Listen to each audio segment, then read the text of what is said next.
বিকালবেলা 3টে থেকে আবার মন্দির খুলে যাবে। অনেক কালচারাল প্রোগ্রামও হচ্ছে, ওডিসি ডান্স। তারপরে রাত্রি মূল প্রোগ্রামটা রাত্রি 10টার সময় শুরু হবে।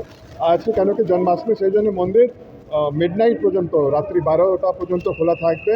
10টা থেকে 11টা পর্যন্ত ভগবানকে অভিষেক করানো হবে। তারপরে ভগবানের কাপড় চেঞ্জ হবে, নতুন সবাই জগন্নাথর, বলদেব, সুভদ্রা সবার কাপড় চেঞ্জ হবে, নতুন বস্ত্র দেওয়া হবে।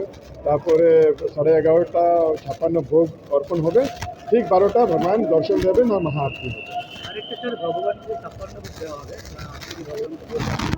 সেখানে কি কি আইটেম থাকবে? 56 তো বলতে, কিন্তু ওটা 156 256 হতে পারে। আমাদের ভক্তরা সকাল থেকেই অনেক রকম মিষ্টি অর্পণ করা হচ্ছে। স্পেশাল আইটেম যেরকম যে বাংলার যে নাড়ুর লাড্ডু হয়, ওটা বানানো হচ্ছে। 1008 লাড্ডু বানানো হবে নাড়ু, ওটা ভগবানকে ভোগ লাগানো হবে। মিষ্টি দই এই বেঙ্গলের, তারপরে গজা খাজা, এটা তো থাকবেই।